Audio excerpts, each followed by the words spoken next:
Good morning. Today is Tuesday, November 1st, 2022. I'm calling to order the Council Subcommittee on Water Issues. Roll call, please. Chairperson Rusing, Here. Member Montoya, Here. Member Sichka has not arrived yet. I will notate when he does arrive. Thank you. Public comment will be accepted following each agenda item and is limited to 3 minutes. Please complete a comment card and submit to the city clerk. Speakers will be called in the order received, but actually you can have more than 3 minutes if you want, if it's needed. Okay. So item number 4, discussion and action items. A, approval of the September 6, 2022 meeting minutes. Do I hear any comments or a motion? I'll move to approve the minutes. Second? All in favor? Aye. Motion passes. Motion passes 2-0. And we'll move on to 4B, focus topic, introduction to Big Chino and Water Ranch. Thank you. Good morning, everyone. Let me see if I can get my video started. It might help. I'm not sure if it will or not. Leslie, could you please introduce yourself and give us your title for the record? Absolutely. So just checking my settings here. If there are issues along the way, let me know and we'll adjust accordingly. So my name's Leslie Grazer. I'm a water resource project manager for the city of Prescott. And this focus topic is labeled Introduction to the Big Chino Water Ranch. And as I was pulling together various items for this, this is almost like a bag of Halloween candy. There's a lot in it. Yes. And there's some sorting that you have to do. And although we won't be able to touch on everything today, we'll try this pattern that I put together here for us to run and see if that'll help answer as many questions as possible. Your memo did speak that there would be a timeline presented with key milestones for the ranch acquisition, as well as the basic elements of the property, features within the subbasin as well, and then an explanation of some current activities. Here again, it's a lot of information, and we'll see how much we can cover today. So let's start with the first slide. It's important to know where you are. I'm not sure, can people see the pointer on my screen?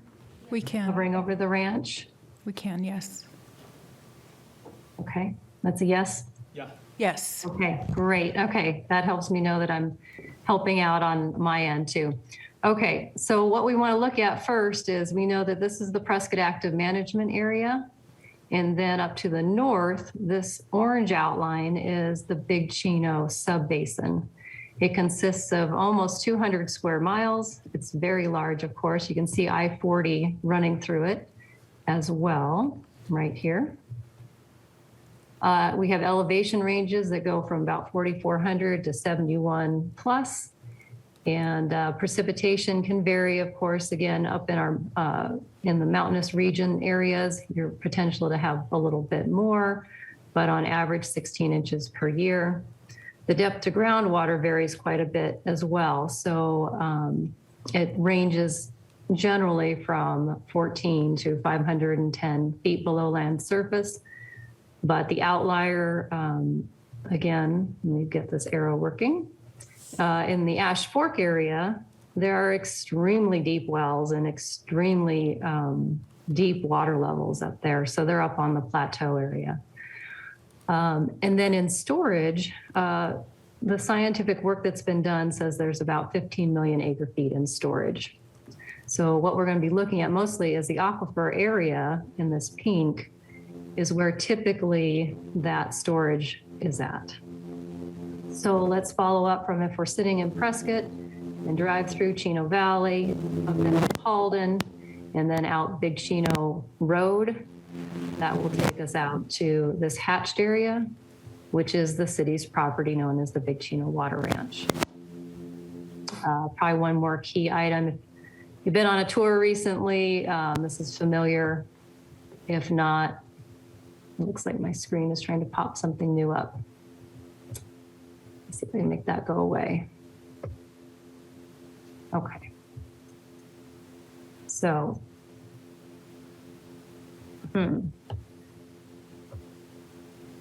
misbehaving screen. I wanted to point out is the Verde headwaters are right in this area as well. Okay, moving to our next slide.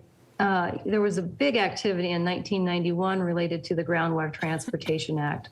So it generally prohibited the movement of groundwater across basins. So when we looked at the previous map, there was the Big Chino subbasin in orange and then the Prescott AMA that consists of 2 subbasins. You weren't allowed to move water from one area into another.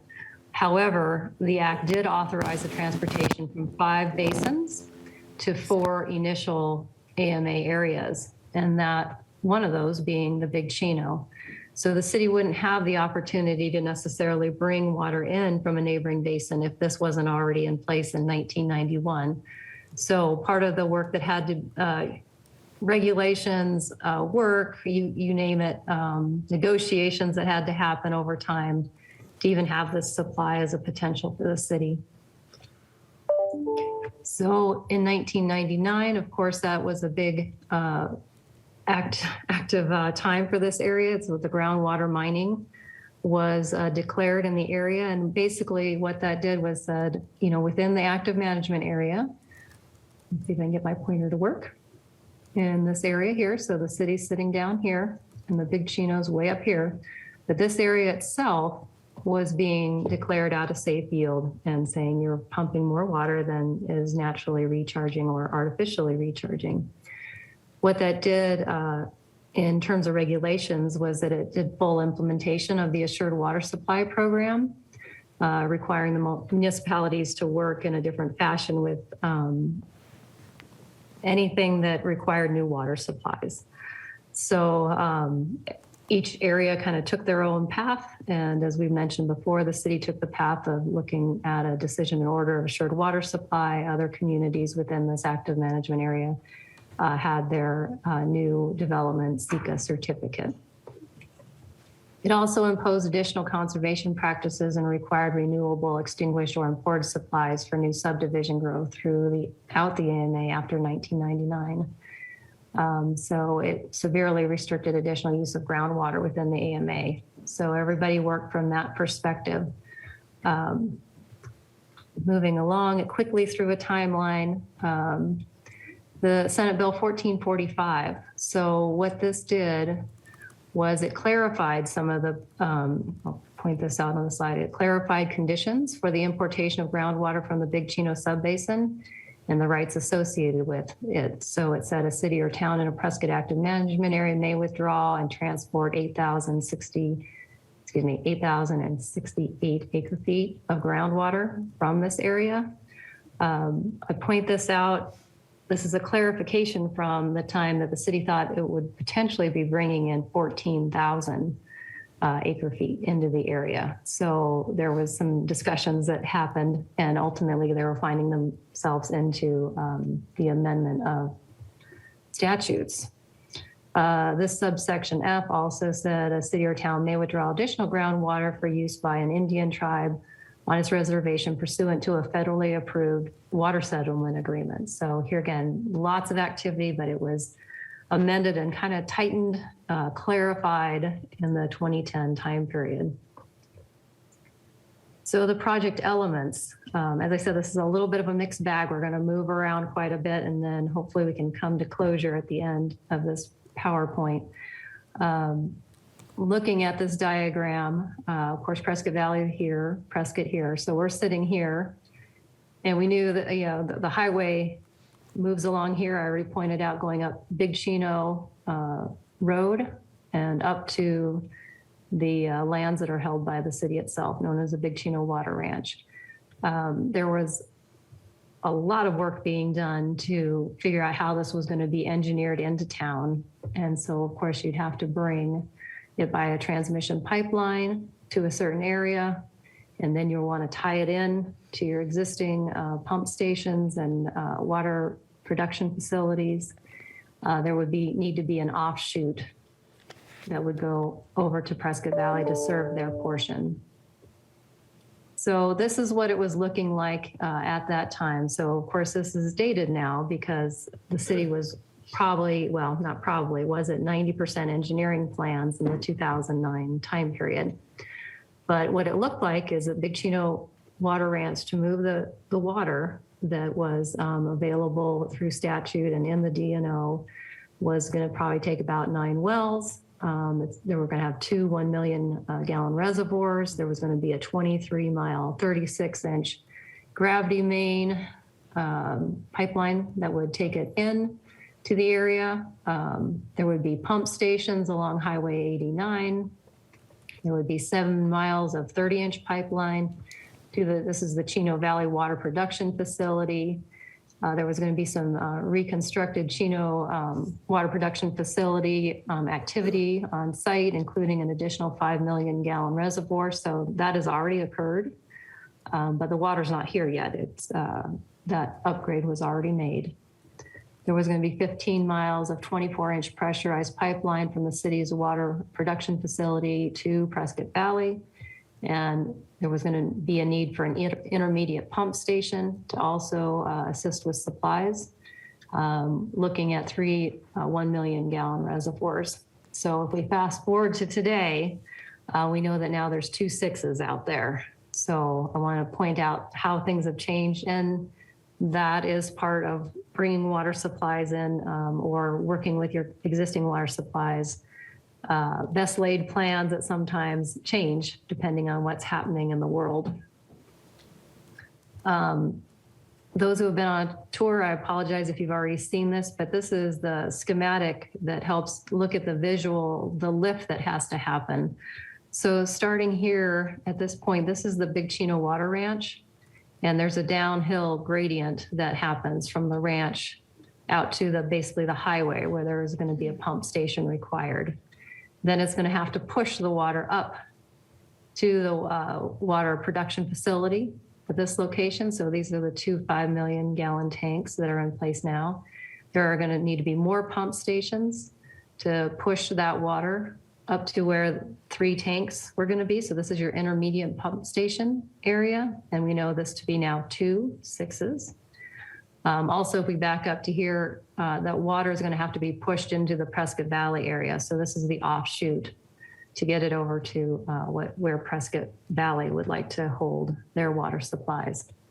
If we jump back to the intermediate pump station, of course, there's more pumping that has to happen. And then you start tying in to your north and south reservoirs that already exist. But it kind of shows you just getting from, let's say, this point here that already exists in Chino Valley, it is quite an engineering feat that's happened over time to move water supplies into an area of higher elevation. Lots of activity, and that's why people work so hard in the city on your water and wastewater side. This is not easy stuff. So to get the water from the Big Chino Water Ranch, you'd have to tie in this piece here. Okay, so here's where the timeline comes in, and I don't want to spend a lot of time because I think it's familiar, but the point being is that anytime you have additional water supplies you want to bring in for a community, it's a long discussion usually.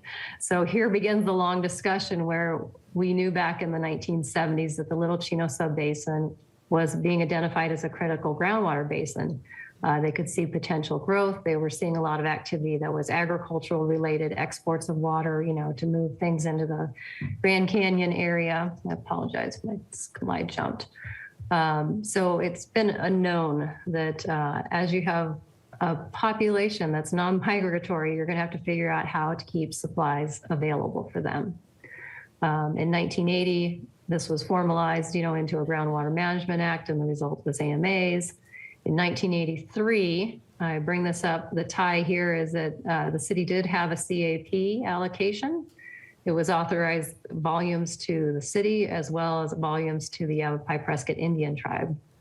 But by 1994, the city was working with the Yavapai Prescott Indian tribe on the settlement, and at that time of water rights for the tribe.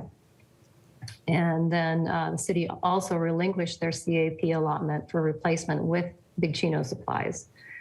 So I know there's a lot of concern. People are just like, why in the world did they give up their CAP allocation? But reading the history as I've watched it over the years and still piecing it together, there was just no method the city could find to either wheel water through, say, the Verde River, or it wasn't physically there wasn't going to be a physical pipeline because of elevation and where the biggest population centers are in the state. The water was going to generally move into the central area and down south into Tucson. So 1994 had a switch there. 98, 99, you're familiar with. This is the groundwater mining we spoke about. So it wasn't until 2004 that Prescott and Prescott Valley bought a portion of what was the JWK Ranch through an IGA, a coordinated effort, I guess I should say. And that's when it became renamed as the Big Chino Water Ranch. Right off the bat, it was everybody was looking towards the future and trying to figure out how to protect a aquifer that's known to have been challenged since the 1970s related to production out of it, and how long that production will hold up over time. So the city initiated a lot of studies, these hydrologic investigations once they bought the property, and I guess I should say prior to. So there's always some due diligence, of course, that you do before you buy a property. And I think you can imagine, once we look at the size of this property the city holds, how important it was to look closely at it and try to make decisions at the time. I credit the council at that time too. Every council works extremely hard to figure out all the details, gather the history, and know why they're making the decisions they're making. And there's times can be just, it's a crazy foot race. So hopefully staff can help again, as those times might come up. So 2005, I'm going to touch on the hydrologic investigations in further slides. In 2009 is where the ADWR issues that volume, the 8,067, or we see a lot of times 8,068 acre feet as part of the city's decision and order. The city felt it was of utmost importance, even though they had been recently in a decision and order modification in 05, 07 area, right in there. They went back in and said, we really have to get this Big Chino thing sorted out, and we need it in our portfolio. So even though it was recognized in a DNO, it went right into litigation and stayed that way for about 2-3 years. So 2010, I already did a slide for you on this one, how it's important that we understand Title 45 and the strengthening that was done to bring the rights, update them related to Big Chino. And at the same time, the city, because of litigation, was trying to work what could be a better use of time and money. And maybe that would be an agreement in principle. And that was with Salt River Project, Prescott Valley, and the city to figure out how to work cooperatively and halt litigation, basically. After that agreement in principle, I should back up. The importance of the principle, if that hadn't been done, it would have been difficult to strengthen the rights within Title 45. So we needed SRPs, this region, not just the city, needed the support of SRP to not challenge them related to clarifying things in statute to allow for that water. So we knew that, everybody knew we weren't done yet at that point. And in 2012, probably on the heels of the 2010 action, so that was towards middle end of year, I believe is how that happened. In 2012, they said, well, now we need to have comprehensive agreements. How are we going to work together? And this is where we look at monitoring and modeling. that discussion comes in. You know, you're not going to just pump the water. We need to look at this in a higher scientific, gather more data, develop models.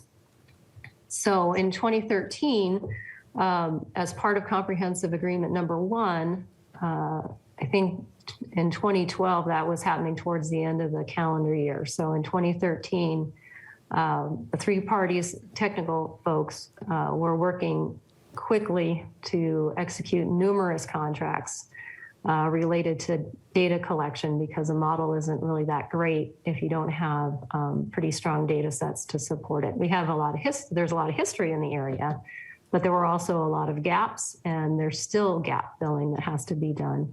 But when I speak to numerous contracts, there were contracts related to ephemeral streamflow monitoring. There are contracts related to geophysics that went 2-prong. Some of them were,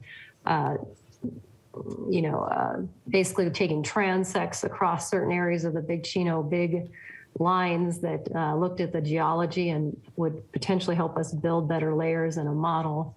There was also gravity work that was looking at storage changes. There was chemistry work that was happening. So the 3 technical folks that were involved in comprehensive agreement number 1, I think I'm out of breath now just thinking about how fast we were all running, trying to get contracts in place, keep them monitored, be reviewing reports, be reviewing data. And then it was in 2017 that we were able to execute the modeling contract related to the Big Chino Water Range, but more so the Big Chino subbasin overall.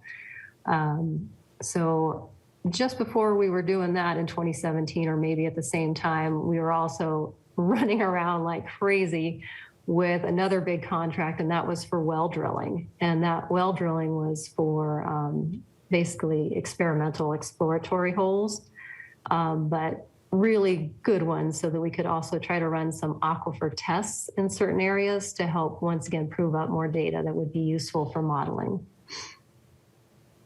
So that's enough of timeline. I'm going to switch now to the Big Chino property itself. So let me see if I can get myself oriented a little bit. So right in this area, this is where you come into the ranch through a big gate.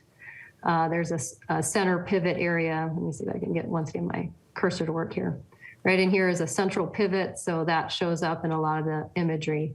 But basically you drive in, and a lot of activity was happening right here related to the Arizona Community Foundation and a lot of the old buildings and such. A little bit higher to the north, but not very far.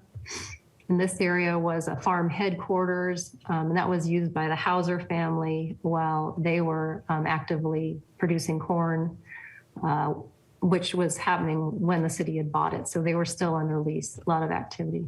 So what the city bought was 4,582 plus acres of deeded land. And so that's this green area here. One of these whole blocks is a section. And so here again, it's a lot of land. At the same time, there are portions of it that are Arizona lease land, Arizona Land Department lease land. So about 1,808 acres. And those showing up in this kind of strange green. I'm pulling some older maps here. It was for the sake of time. We can probably rebuild these and have them look a little more modern than they do now, or maybe some better color choices. So that's the property. It's very rare, even on these recent tours we've been given. We come into this area and we basically stop here. But running the ranch all the way up to its northern point takes a significant amount of time. It's also important to know that the ranch is basically bifurcated by the Big Chino Wash. So that makes for some interesting times out there as well. Okay, so I'm going back to that 2004 timeframe, and the city, once it was looking at acquiring the Big Chino Water Ranch, you know, they needed to do a lot of environmental work to understand what was going on out there and what they were buying. what values it might hold. So Southwest Groundwater, that's now known as Matrix New World, the city has had a long relationship with Southwest Groundwater, or as we now call Matrix New World. So they were looking at basically the previous map without all the extra details, but basically the outline of the property that the city was buying at that time, their understanding. So that's this black outline. This is that Arizona Community Foundation property. So I was mentioning you come in this way through a large gate, and we've taken folks here and basically stopped here and discussed what's going on. This is the old farm headquarters up here. And then you can see it's dotted with a lot of wells throughout here. And here's your bifurcated, this is the wash going through the property. So back at that time, farm headquarters was kind of looking like this. And these are older pictures, and you can tell they're kind of stitched together that's just technology's changed again, but I wanted to pull some of these older pictures. And then this area right here, also kind of known as Ghost Town, known as the old Camp Church. It's had so many different names. So that's one of the challenges in tracking down what's going on this property, is people have called them by different names. But here's a picture roughly of what things were looking like at that time by the consultant when they went out to assess this area. Let's see, I'm trying to think if there's anything. Let's keep moving. Okay, so these are just a sampling of few of the pictures. So try to imagine, it's a property where there's not trash service there once a week. It's been used for a long time for various things, including agriculture. The Arizona Community Foundation had it kind of as a boys' camp out there at one time. There was just a lot going on. So I'm trying to be careful here is there was a lot of things to pick up out there and a lot of old structures to take care of. There was asbestos. And one of your best resources now at the city is Brian Scott, who was part of the teams that were out there. So in the 2010-11 time period, and a lot of structures were being taken down, a lot of things had to be hauled out. There were silage pits that were full of different kinds of cans and things like that. So I bring this to your attention because I think it's hard sometimes to imagine how much work the city has actually put into this property to manage such a large piece of land, and there's still work to do. So in 2012, I was kind of on the outside of this because I was working on other things, but the city was working on a land management plan. And there's some really good information that was captured by the consultant there. And I brought this to your attention. Let me see if I can get my cursor to work. I apologize. This is, again, the road coming in and where we typically stop when we take people out to the ranch. So this is part of the land, but there's a second map to the north that shows the northern part. We just didn't have enough space on a slide. Here's that central pivot that I'll always kind of call out so you know you are here kind of thing. But what we're looking at here is the old irrigation infrastructure, looking at the wells again, and gates, different gates to get to different things, different standpipes. There's so much, so many elements on this ranch, whether you're looking at fence lines, or you're looking at old irrigation infrastructure, or you're looking at where things were irrigated. I think I probably need to point that out. This green, I'm sorry, my arrow is not behaving. This green area shows where the consultant at the time looked at where irrigation had occurred in the past, where there were fields. I'll take a little sidebar here because it's important. Part of the purchase of the ranch, one of the key elements was having historical agriculture on site because it allowed through statute potentially 3 additional acre feet per acre that was historically irrigated. That's not something I can walk into a whole bunch of detail today, but one more thing to kind of know you have in your Halloween candy bag related to Big Chino. There's so many elements. But to get to this land management plan, it was a good choice of the city. It remained in draft. It didn't move forward, but it had, of course, an introduction and content. It had a baseline assessment, and that baseline assessment was strong, I felt. Everything was mapped out there. The challenges that I could see that happened was that, apologize, we're jumping. The challenges that I saw happening is that when it was under previous ownership and used, things were once again named differently. So if we look at, say, the wells, for example, it looks like the numbering by that consultant went 1 from the south, moving north to the higher number. But it was just the flip on previous maps. I know we didn't spend a lot of time on it, but 1 started at the top and the higher numbers went the other direction. So it's been quite a challenge to sort all the wells out there. But it was section 3 that I thought was becoming more and more valuable to the city, was the management processes and alternatives for the land. And those things are probably due once again here pretty quick to talk about how will this land be managed until the city chooses to move water supplies from it.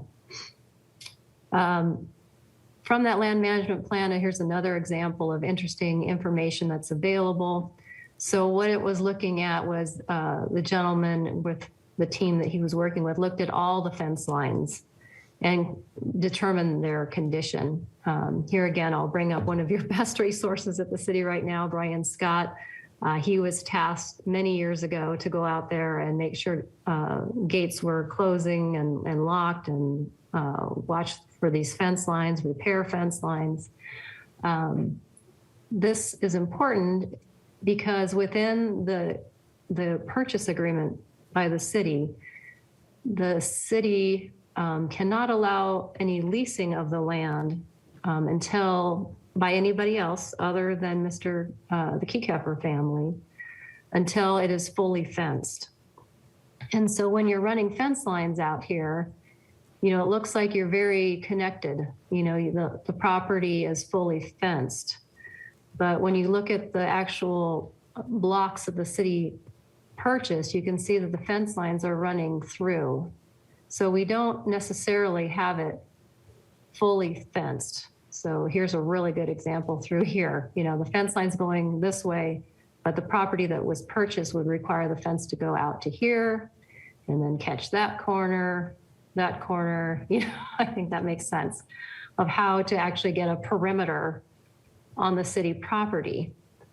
So the upside of this is that, Mr. Keycapper, the family, did contact the city at least 3, if not 4 years ago, and asked and said, we would like to exercise that opportunity to run cattle on the property until you have it fully fenced.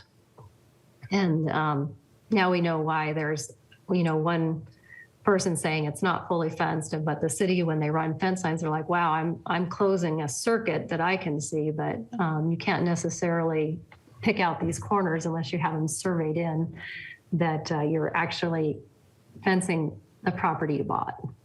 So I wanted just to bring that to everybody's attention. I know these are tidbits, but they become important when you're negotiating or looking at contracts, what you can and maybe can't do.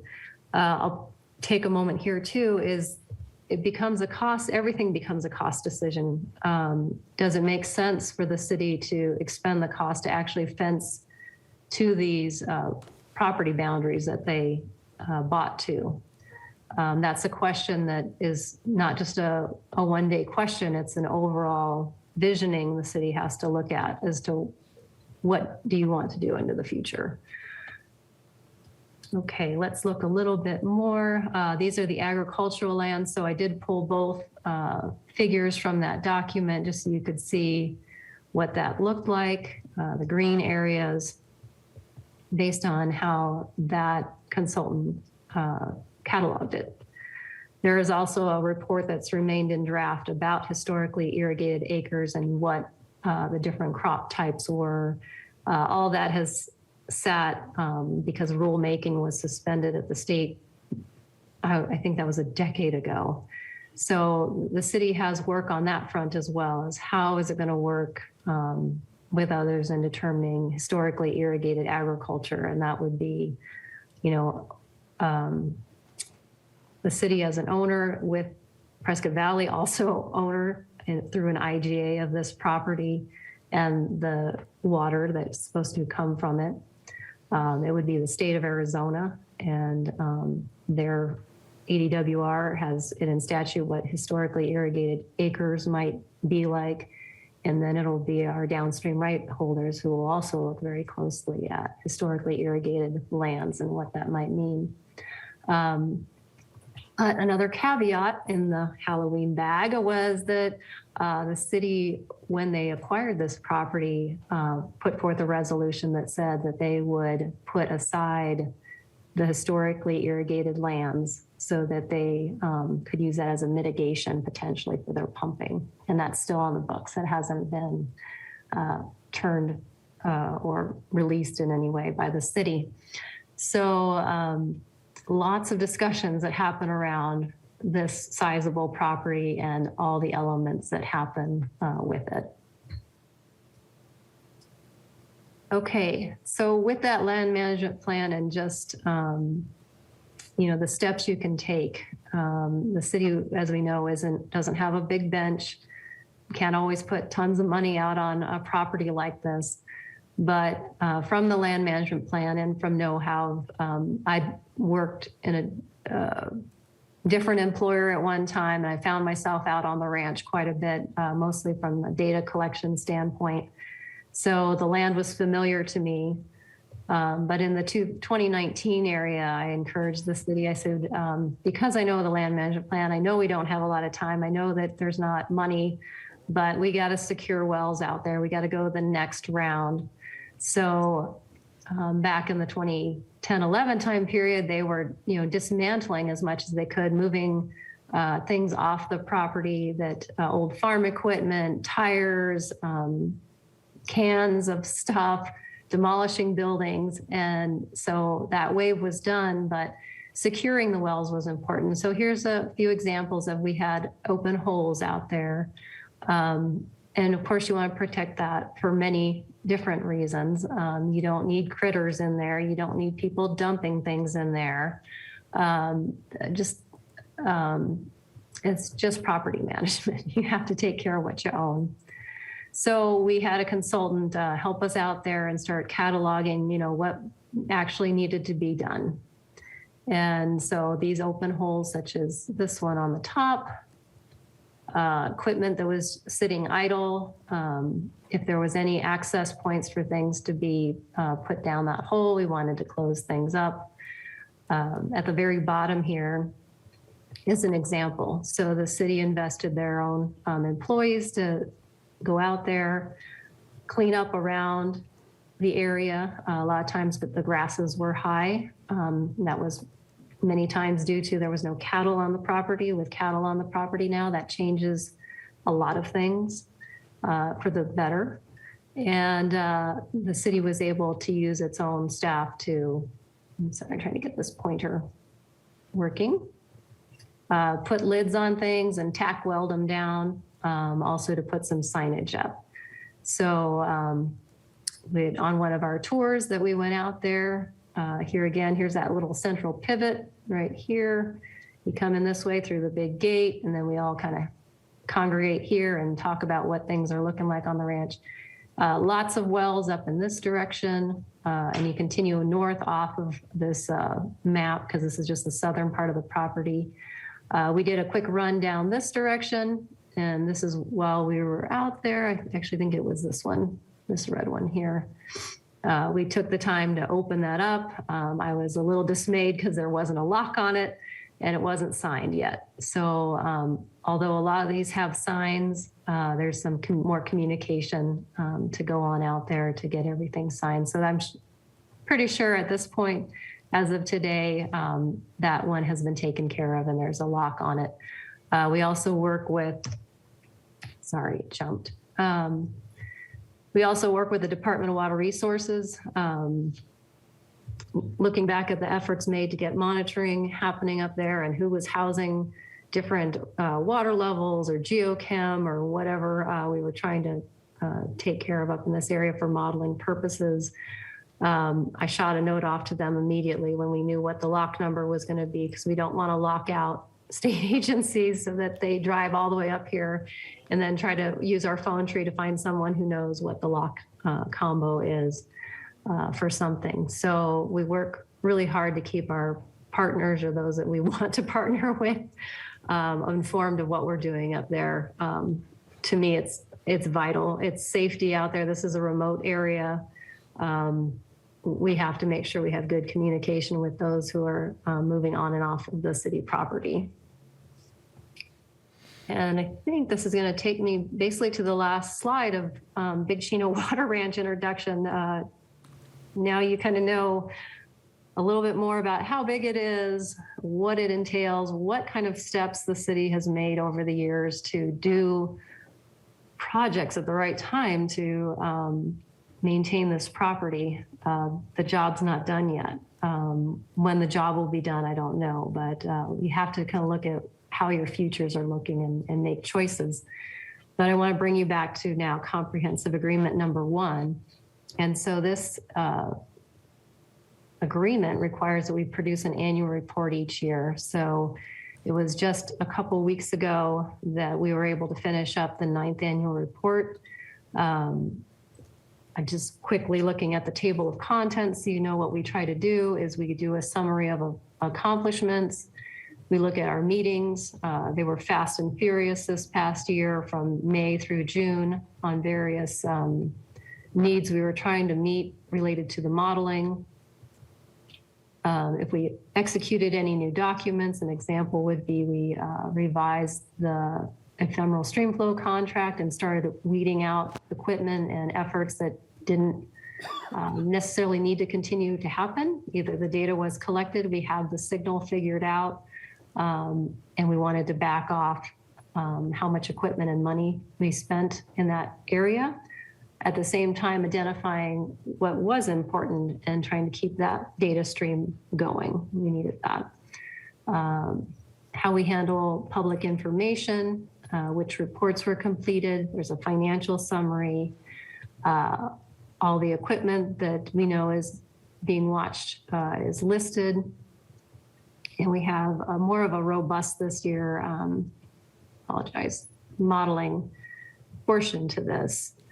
There was an agreement that when we had this produced about the 12th, that we wanted to have at least 2 weeks in house with it before we put it up onto the website. And today was the day that it's to go up onto the city's website. So I wanted to bring that to your attention. We can also provide copies for any of the elected or otherwise if you're interested, or just really send you the link when we're able to have that up onto the website. So the request is going out today to put this document up on the city's website with the other annual reports that have been produced over the years. Okay. And I think that is going to do it.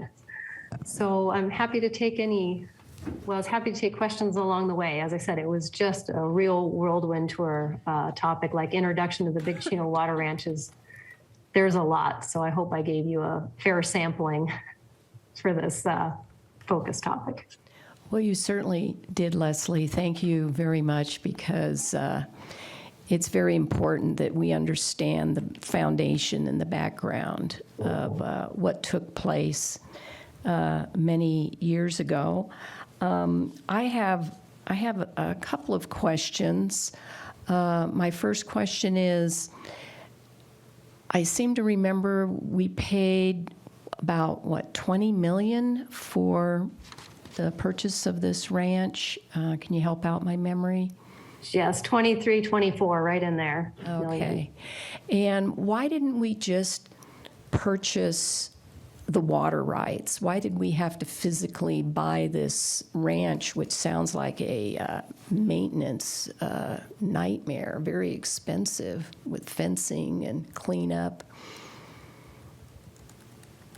Is there That's a good just question. buy the I guess water time- rights? Time will tell, but when I look at the history, the city had looked at pumping much closer to the Verde headwaters, and that was extremely problematic. Of course, there's great concern that any pumping close to the headwaters would diminish the headwaters of the Verde, and everybody knows how prized the Verde River is and how much work over time has also happened. It seems to me, in the 2003, 4, 5 area, when I look at things, there was an aeromagnetic study done that really, for the first time, gave a picture that people could look at of where the deepest part of the basin was. And I think that was one of the things that led the city to do purchase. The city also really wanted to have the opportunity to potentially use the historically irrigated acres. So they were looking at, who might have the most irrigated lands that, potentially could bring in beyond. Let's back up a little bit. The original numbers were looking like 14,000 acre feet could be potentially brought in, but when push came to shove, it came down to 8,068. Mm-hmm. But if you bought significant amount of land that had historically irrigated acreage, you could take that number and multiply it by 3 and get another acre feet value. Yeah. I don't know if I explained that right. Yeah, so I think there were just many, like everything, there's just different lines of evidence that bring decision makers to pros a decision. And cons. Yeah.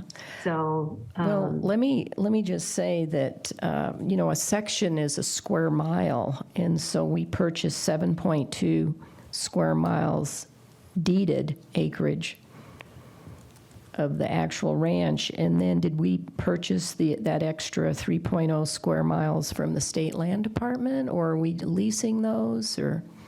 Those are lease. Those are leased, so that 3 miles is, 3 sections are leased. I also would like to make a comment on we have monitoring wells out there. How are they doing, and are we testing them for water quality like we do our drinking wells for the city, because they will be eventually put into use maybe someday? Yeah, and I guess that's, the protection of I'm sorry, I'm going the wrong way. Here, this work that was done by Matrix, now Matrix, there was water quality testing done, and there were efforts to look, these were old agricultural wells, and they were, the lubrication was oil, so there was a drip that happened, and so many of them would have a layer of oil on top, which is, not unheard of in the agricultural world. So at this point, to answer your question, there hasn't been, there's not regular water quality testing on these wells because there's not a requirement, there's not drinking from these wells going on. However, we invested with the geochemistry to have samples pulled. And so we could look at samples from the 2004 time period. We could look at them again from the Comprehensive Agreement #1 time period, where we had USGS doing water quality work. There's also been different studies. Lori Wirt's report was pulling water quality samples. So it's available. Once again, it's a matter of, how does the city want to expend their monies and what kind of regular practices Well, they want to put I in think place? that in view of our recent PFOAs, PFASs that have been occurring, we've become aware of recently, I really think that we need to have a discussion and maybe move forward with testing these wells out here on this water ranch to see exactly what we're dealing with, because these old ranches, who knows what they were dumping out there over the years. And we just need to make sure that our investment that we're counting on, sort of as our insurance policy for our future, is going to be drinkable, or if it's contaminated, we have to figure in the cost of cleanup potentially. I'm not saying that it is contaminated. And another thing is, my question is, are we monitoring? Are the wells dropping? Are they stable, the water level in our wells? Because we've been employing Matrix for many years. Are they taking a look at how the well levels are doing? I apologize for not bringing that aspect, hydrographs related to this ranch property that the city owns. We are, I think, very fortunate in that the Department of Water Resources and the USGS have taken water level measurements over the years. And so I see them typically as pretty stable. And then when we see a lot less pumping going on out there, sometimes we see the increases. But we'll have to remember that, a lot of this is moving down gradient. So even though water levels move and water moves out of a basin, so overall, we can pull some of that. I think both water quality to see where we stand and what makes sense into the future to maybe expend for water quality sampling. At this point, I was just really concerned about securing wells to make sure that they had lids on them and we didn't have any surprises that we wouldn't have known about in this more remote area. Mm-hmm. And then water levels, we can pull that as well and look and see what that's looking like. Right. Probably send those out via email if that would be helpful. Okay. And then I would just like to make an overall comment for the public. They need to realize that this water ranch is outside our Prescott AMA area. So it's kind of the Wild West out there, because inside the AMA, we have certain control over what happens. For example, this is just a theoretical, if a group of Iranian businessmen get together and they want to put in a pistachio farm immediately adjacent to our water ranch and start pumping groundwater to water the pistachio trees for export, there's nothing we can do to stop them at this time. They could not do that if it was inside the MA. Also the same with fracking. I'm not saying it's going to happen out there, but it's just a theoretical. You can't frack inside an AMA. Your groundwater is protected from the chemicals that are injected by the fracking. But if somebody discovered something out there that they wanted to frack, they could start fracking and injecting chemicals right next to our future source of water. So those are some things that I think we should realize and maybe start working with other entities to start protecting the Big Chino basin for future use. Brandon, do you have any comments? I have a few questions, if I may, Chair. Leslie, one of the things that I didn't see in your presentation, and I know I've heard different numbers over the years, and I imagine that any number we have currently is probably not entirely accurate, but is there a cost estimate for what it would look like to put this pipeline into place? So the 90% drawings are very old. So, we were at like 140 million to do it. And so, no, there hasn't been any effort by the city to re-engage and figure out what at today's costs it would be. I mean, you could use escalators and things like that, but I also, listening to the people who have worked before me in this area, felt that the Big Cheeto Water Ranch probably had some extra bells and whistles, the infrastructure side, than maybe it needed.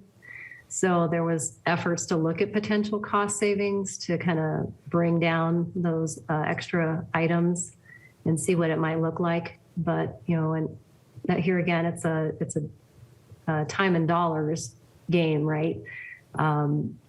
Is it the time for the city to start opening up those engineering drawings again and finding out what in today's costs that might look like?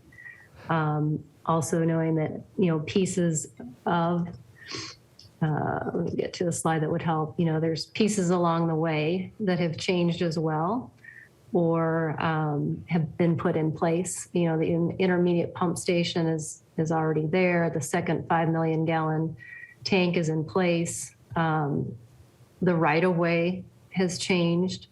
So it'd be a pretty comprehensive effort the city would have to make. It wouldn't be like a back of the napkin Leslie Grazer.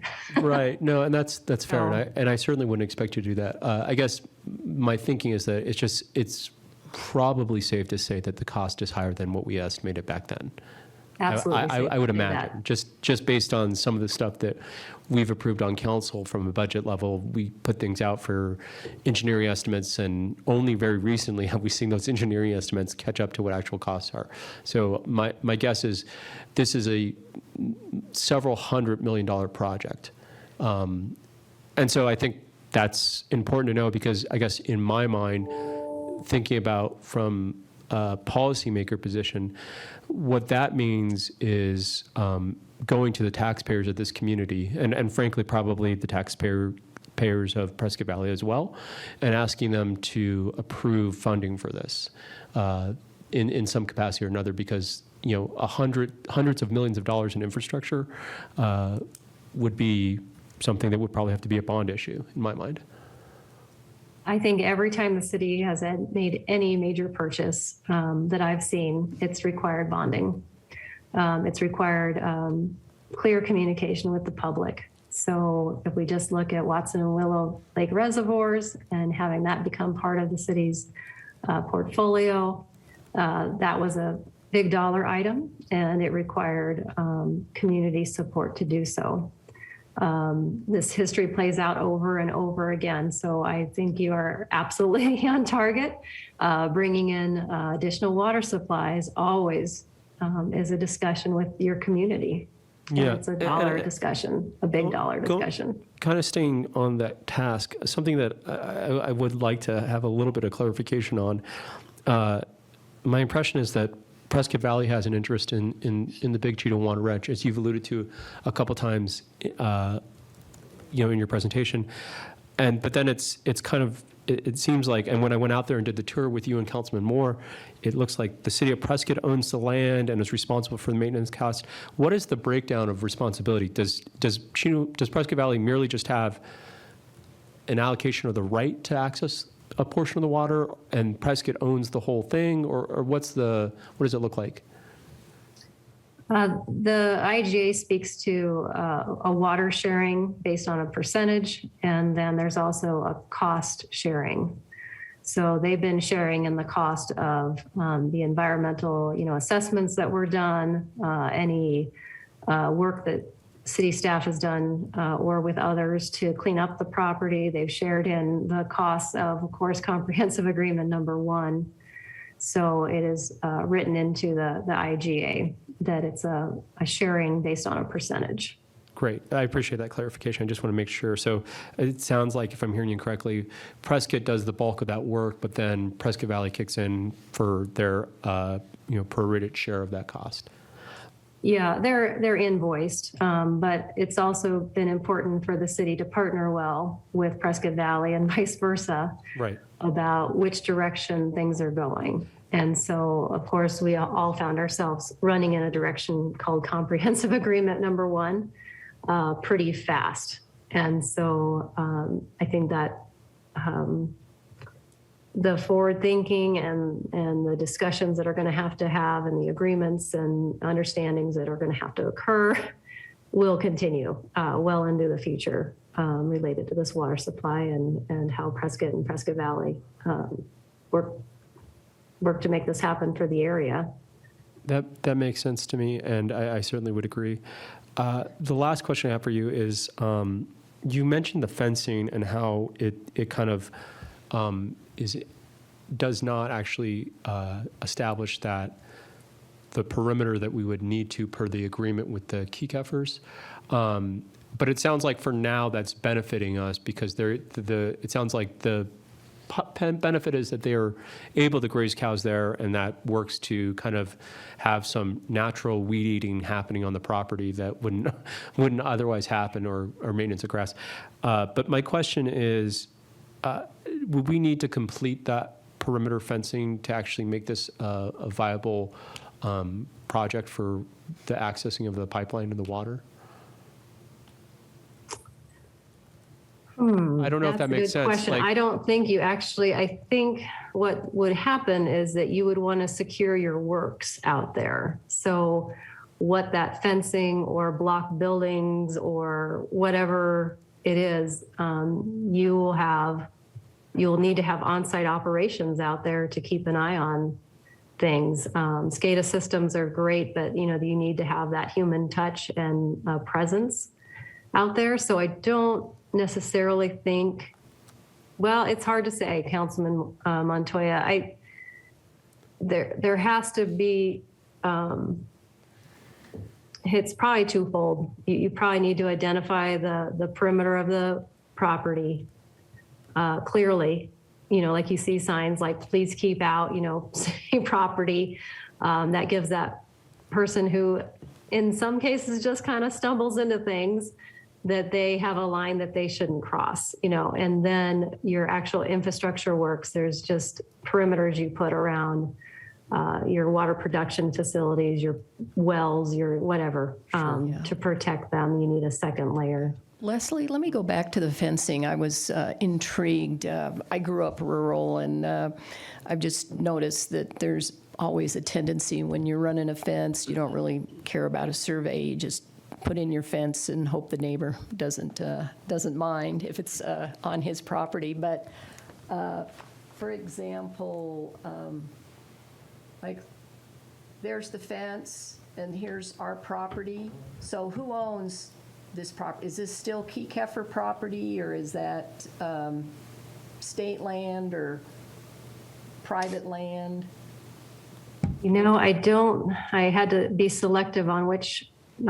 I do actually have a map, and I don't know off the top of my head. I apologize, and I'm not able to see your laser pointer. I apologize. But there are areas where it is state land or it's a neighboring ranch.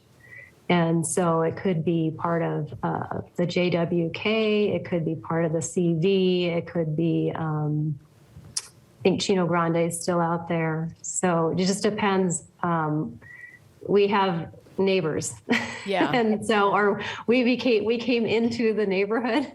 So I do speak to that on our tours, is that we need to be good neighbors, and I think the city's making efforts and can make more. But yeah, I haven't seen the lease. I'd be interested to see the our IGA and the lease we have with the Key Keffers, because I'm under the impression that it's a working ranch, and they lease it back for a certain amount of money per year, which I don't know if anyone has that number. They pay $10,000 a year to the city, and we have a benefit of having activity on that land that helps the land itself, watching out for what conditions might be out there.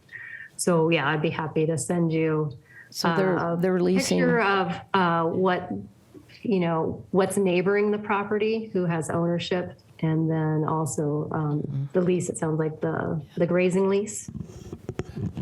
So 7.2 square miles deeded is 10,000 a year. And then who knows what they lease? Does that include the 3 square miles of state land too? I'd have to just double check that for you. I'm not sure. It was just whatever the city had acquired from them is where they operate their cattle. Leslie, you had mentioned that annual report. I would love for staff to send me a copy of that annual report if it's available to send to me directly. Yeah.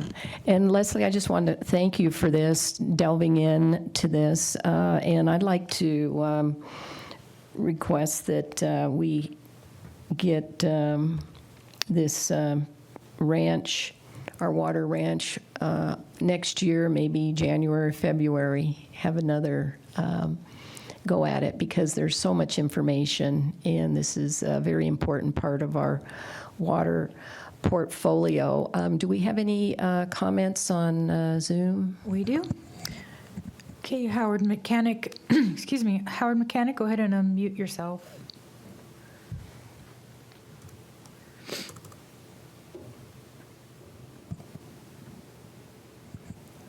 Mr. Mechanic? Well, we'll go to Go to Leslie Hoy. the Leslie next. Hoy. Okay, I'm here. Can you hear me? Yes, Mr. Mechanic.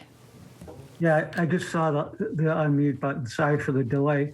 I just want to make a few comments. And I appreciate the city discussing this major project.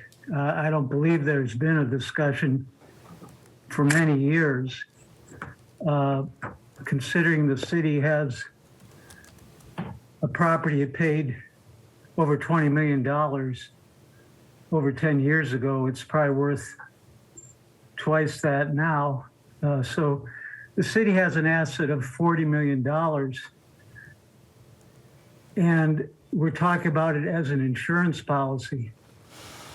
That's an expensive insurance policy, but I even question whether it is a good insurance policy. What is the insurance policy supposed to cover? Is it supposed to cover if we drain our aquifer here? Now, when this project was started, the city of Prescott and its assured water supply did not have enough water to cover all projected development within the city limits. As you know, several years ago, the ADWR ruling gave the city enough assured water supply without the Big Chino Ranch to provide for all projected uses inside the city limits. So clearly this water is not needed from the Big Chino for the city of Prescott. So people say, well, it's an insurance policy. I say it's a boondoggle. Maybe it wasn't a boondoggle 20 years ago. It's a boondoggle now. To spend $200 million on a pipeline? No, the public won't support it. Mr. Montoya, you said the public should be involved. Yes, by Proposition 400, the public must be involved. The public must vote on any project over $40 million. They'll never approve this kind of expenditure for water we don't need for a so-called insurance policy in case we drain our aquifer. I think we need to go forward and decide, do we want to tie up $40 million of city assets where that money can be used by the taxpayers for better purposes or not? Should we continue to dump in tens of thousands of dollars every year into this boondoggle or not? It's time to have that discussion. I say it's time for the city of Prescott to bail on the Big Chino project. And one other thing I just want to mention is that besides the cost, we're dumping in tens of thousands of dollars. We're spending a lot of staff time on this boondoggle. Now, as far as one thing that was mentioned, Leslie mentioned that the state law gave a city or town. Mr. Howard, could you wrap it up, please? Okay. When she mentioned that the state law gave any city or town the right to pump from the Big Chino, I want to clarify that, and she can correct me if I'm wrong. The way it was written is any city that qualified under certain conditions, and that was only the city of Prescott. Thank you. Thank you, Mr. Howard. Is Leslie next? Yes, Leslie, go ahead. Good morning, everyone. I'm just wondering if any thought has ever been given to something like a shared potable reuse plant that could be shared between Prescott and Prescott Valley, and maybe even Chino Valley. I'm not an engineer, but I know down in the valley, there's two communities that do share a plant right now. I forget what they are. Peoria is one of them. Because Leslie, could you back up your talk? I'm sorry, when you started off, you said a shared what plant? A direct potable reuse. Okay. Thank you. A benefit, I mean, the Big Chino project, as Howard just said, is fraught with all sorts of problems, not the least of which is the pumping on impact on the Verde River. And a shared reuse plant would also be very expensive, but it wouldn't have those same kinds of problems. There's plenty of problems to solve. But I'm just throwing that out there, wondering if anybody's ever given any thought to that. Thank you. Thank you, Leslie. Anyone else from the public? Yes, we have Ralph Hess.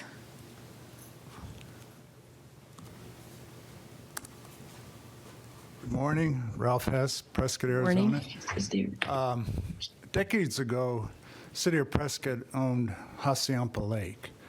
And if I recall correctly, Hacienda Lake was not supervised by the city due to its remoteness and distance from the city. So the city decided to sell it.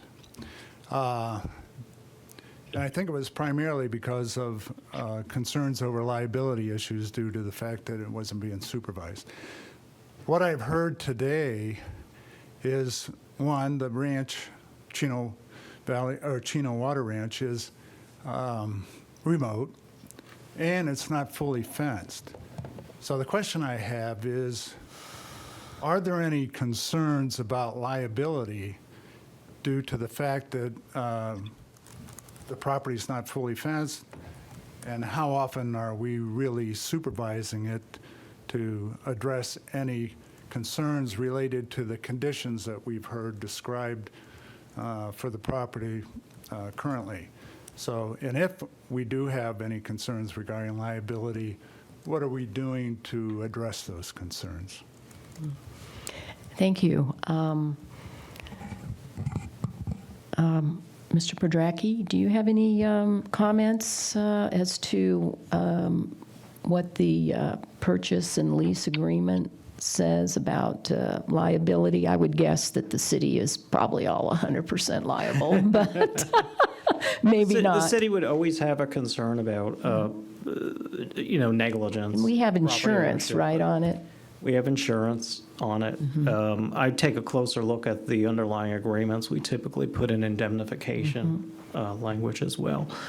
I'm unaware of any claims that have come out of that since our ownership, with 'Cause folks maybe getting injured or trespassing on the property. Yeah, I saw that picture of the open wellhead, and you remember, I think it was back in the 80s, the little girl that fell into the open wellhead. I think it was in Texas. Yeah. That had to be removed, but And I'll defer to Leslie if she knows kind of what our maintenance schedule is out there. yeah. Okay, well, you Mayor know. Pro Tem, do you mind if I ask about or interject Oh, really yes, quickly? thank you. Yeah, the land protection and maintenance is really important. It had a very heightened schedule for quite a while. And once the city had things, operating to its standard safety and checking in on things, it backed off to quarterly checks out there. And so that has seemed to work for the city. You know, gates are locked. There's not activities on the property that we're aware of that are problematic. You know, also we just have the benefit of really good neighbors out there. And so if something is looking not right, the city typically gets a call. And that even extends all the way to the highway, where we have contacts related to properties that are adjacent to other ranches right along the highway in Big Chino, where we've been so fortunate to keep those relations very good, where we'll get a call and say, you know, there's something's happening out on this property of yours, and we get the notification and go look into it. So the last issue was related to somebody who was drilling and trying to set explosives to make something more of a mining area. And it was on not only the city's property, but on others in that area. And so overall, I just would like to restate, I know it probably looks bad, and I didn't mean to put it in a bad light. The city, it's a lot of land to manage. But at the same time, the city has made distinct efforts over the years to take it step by step, and to also keep people, staff out there on a regular basis, checking fence lines, checking gates, checking for any littering, those kind of things. Okay, thank you. And then speaking of litigation, as you know, water rights are it's just a constant battle since the dawn of time, and it's provided a very good income for the water lawyers here in Arizona especially. In fact, they're affectionately known as the water buffaloes. This is a handful of top-notch lawyers who do very well litigating water issues. For our own protection, I think it's important that we do have a water lawyer that we have for consultation. Do we have a water lawyer? I knew we had a very good one several years ago, and we let him go, and he's now working for the developers, and due to a conflict of interest issues, you know, we can't get him back. Does anyone know if we have anyone watching out for our rights? I'm happy to address that. The city does have someone on retainer, and so when the city's ready to discuss probably more details related to the water ranch or other rights, those were typically conversations the city would have in an executive session. So I'll leave it at that. It's just a different situation when water rights start getting negotiated or discussed in details. Okay, all righty. Thank you. Any more comments, or is it time to move on? That is it. Okay, all righty. Let's go to general announcements from staff. Wanted to check, should I stop sharing, Jennifer? Did Yes, you want please. to open up? No, you can go ahead and stop sharing your screen. Okay. So, Okay, did you? I think one's got to get it up there. Yeah, we'll go ahead and get that up there then. or I can open up the water level, the first item on the, We can see We it. can see it now, okay. Leslie. And apologize, I think on my screen, oh, yay, I can see it too. I'll do my best. It's about the size of a postage stamp, but on this item, I was asked to bring back these biannual water levels. And the last time my notes show that it was looked at and updated was August of 21. So basically the last inch that you see on the right of the chart is the newer information. If we start at the bottom, the blue line, that's well number 1, and you can see how they're identified in the legend, each one. So well number 1 has had limited water level measurements, And so we don't put a trend line on that one. I didn't pull that little caveat off our Excel files for this PowerPoint. I just had to grab it and put it up. And then you can just keep moving for, each well along the way through their history of water levels.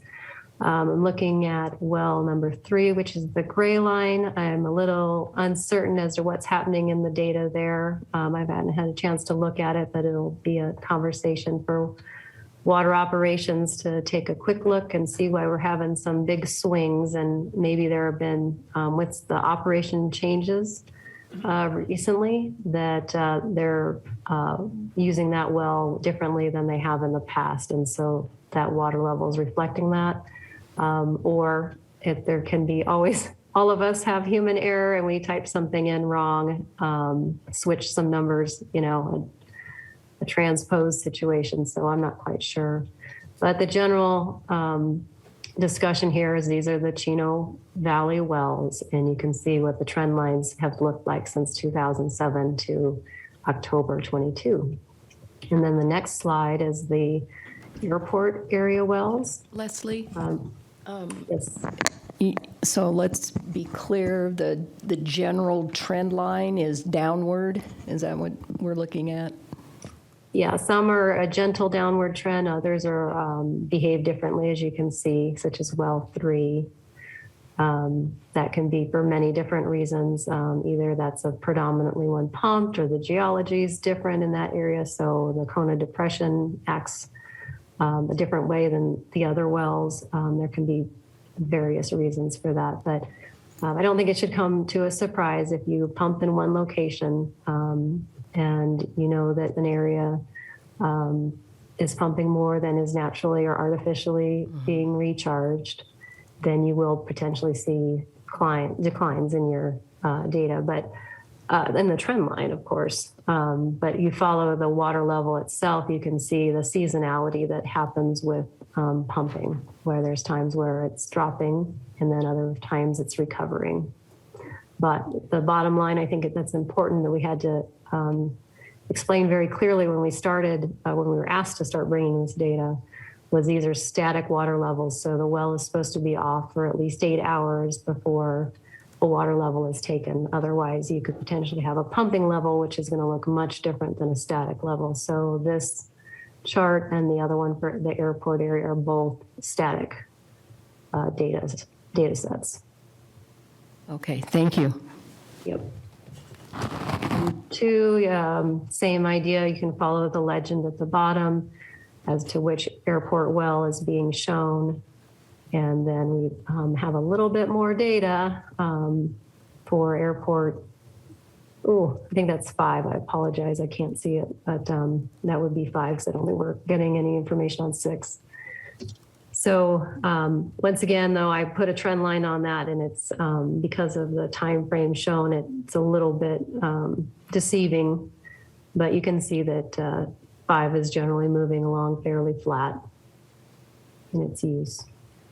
And that's really all I have related to this, unless there's specific questions you would like us to research in the future. This was just bringing back hydrographs that you've seen in the past and adding that last little inch of information on the right-hand side. Otherwise, you've seen these water levels before, dating back to 2007. Okay, all right, thank you.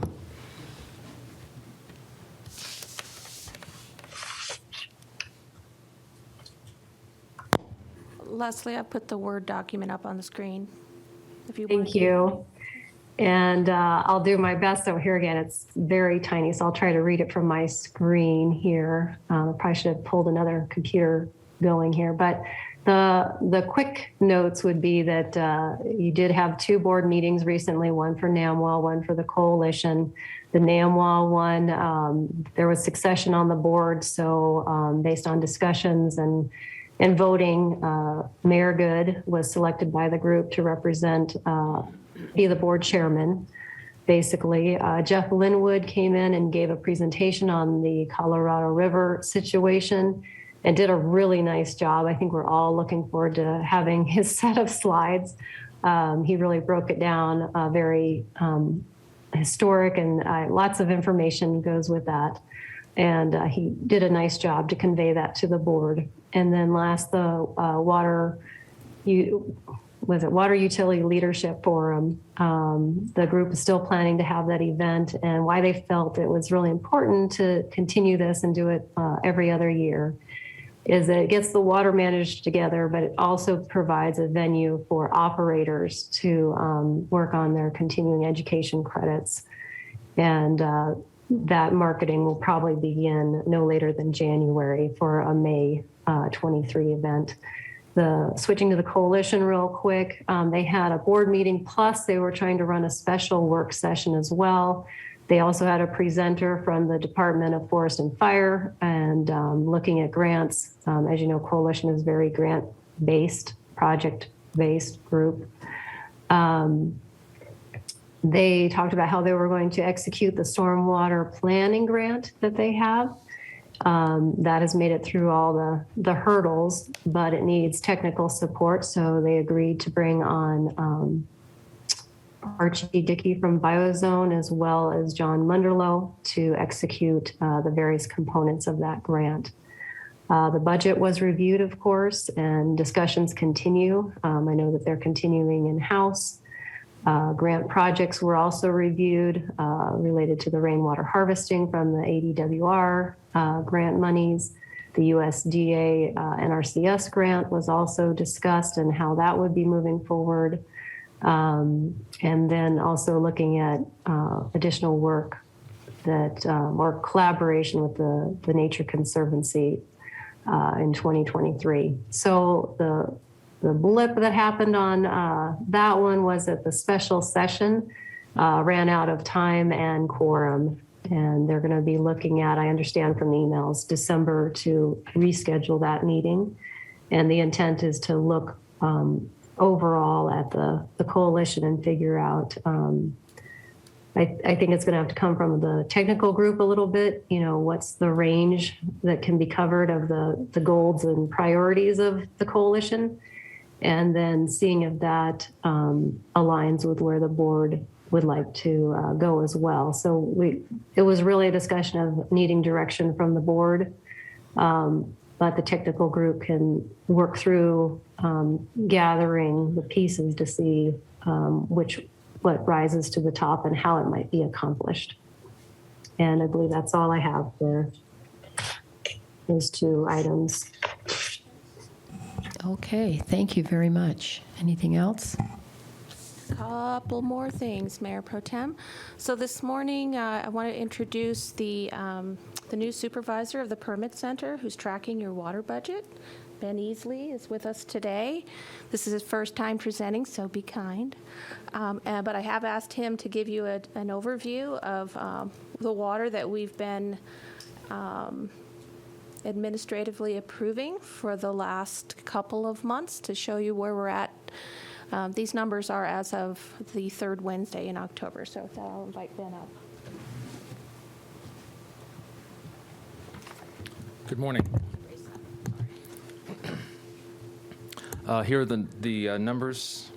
The 2022 water policy establishes semi-annual water budget between July 1st and December 31st of this year. The budget is 25 acre-feet per year for residential and the same 25 acre-feet for non-residential projects. This reporting is from July 1st through October 18th when the website was updated. A total of 3 residential projects were approved, and this equaled 11.78 acre-feet per year.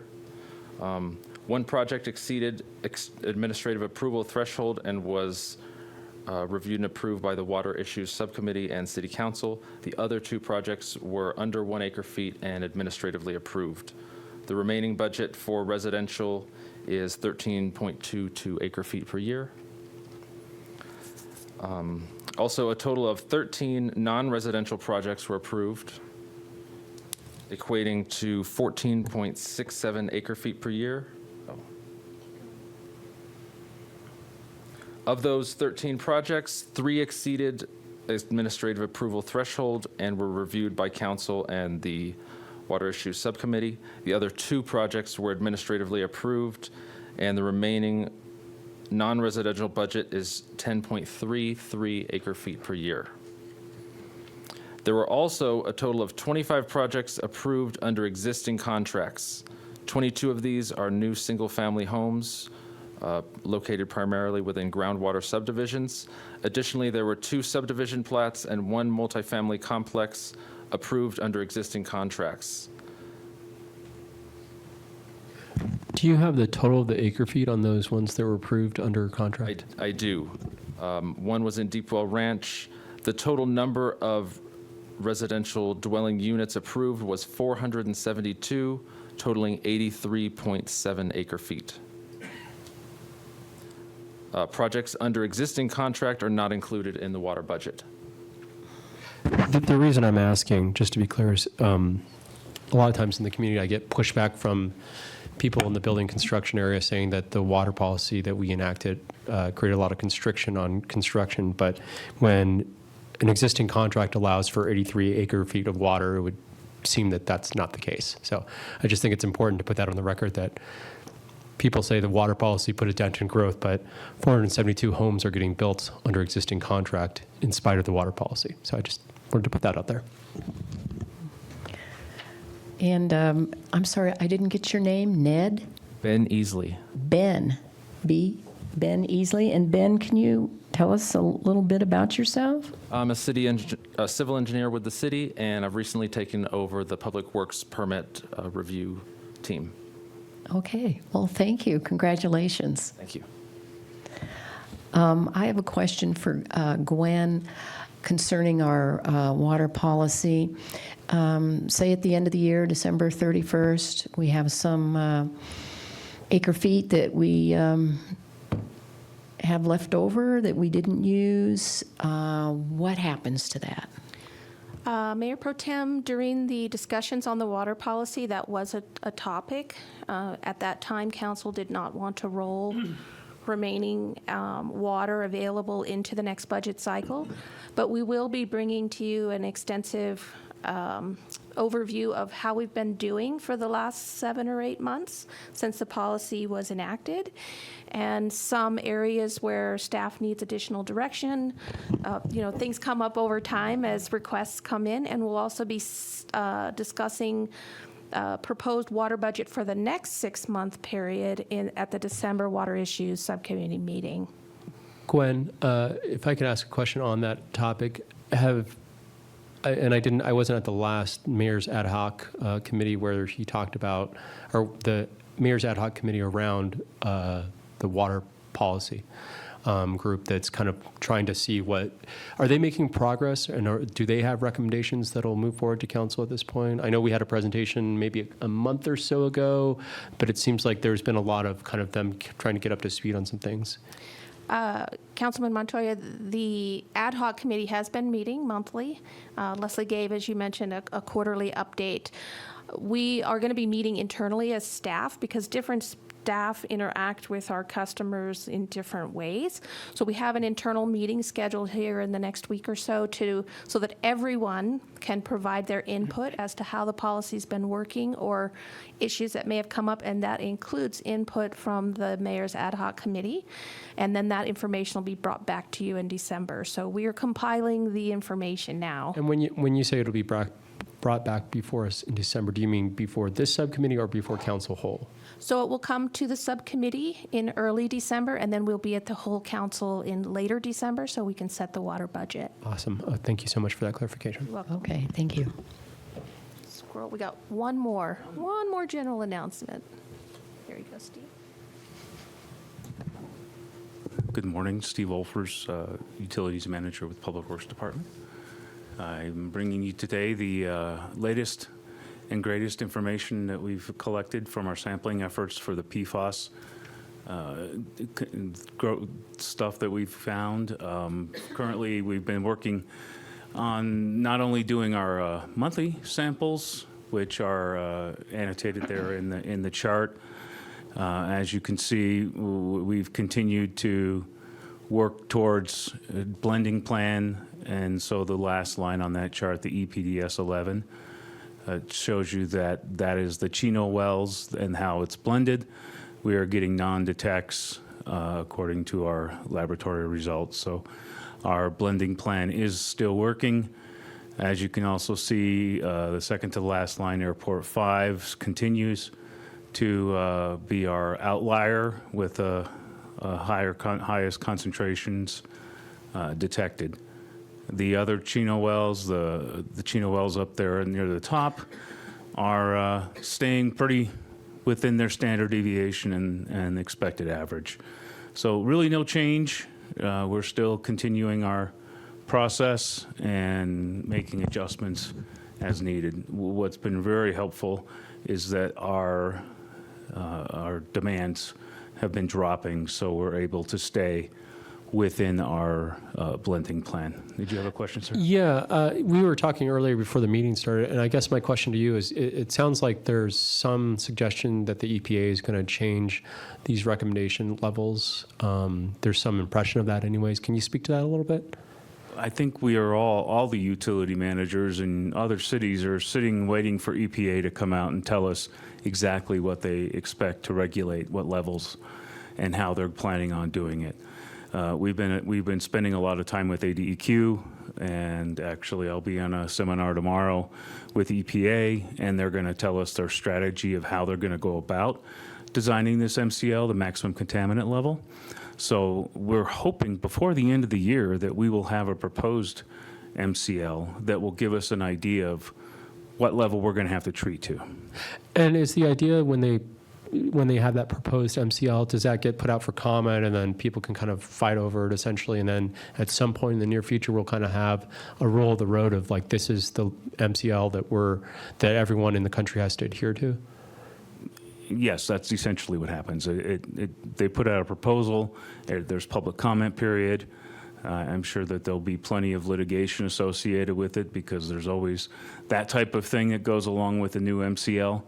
And then eventually they will put out a final maximum contaminant level that will be what we will be required to maintain. And broadly speaking, is the consensus that that MCL level will be higher than what it is currently? Because I think my impression has been that one of the challenges with the MCL guidelines that they have right now is that it's so low as a measurement that it's difficult for a lot of labs to detect.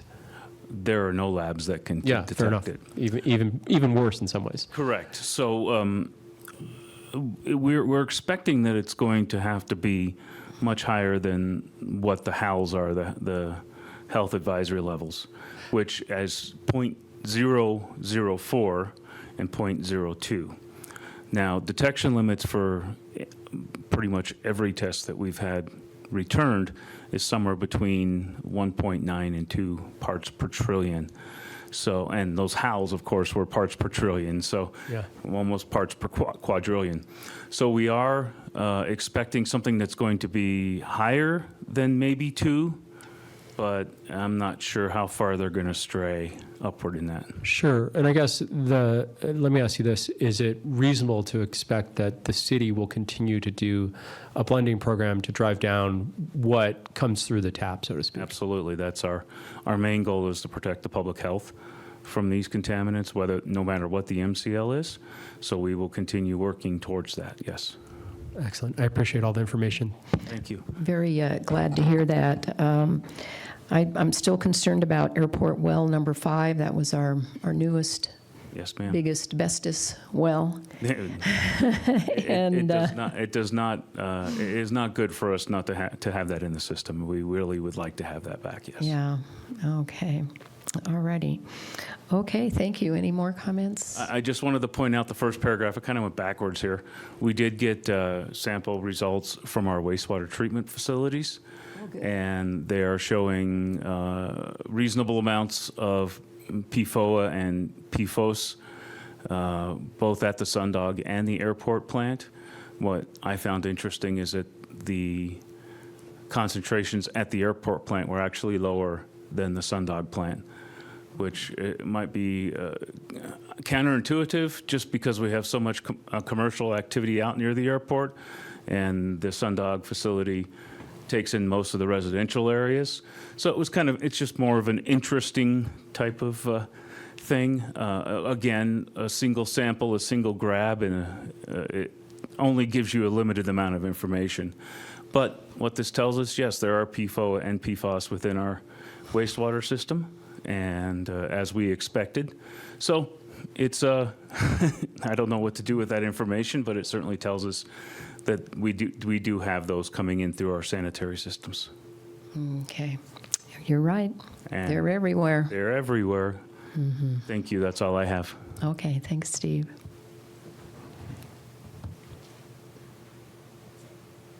Okay. I guess we're finishing up here. No more comments? Comment. This meeting is adjourned. Thank you.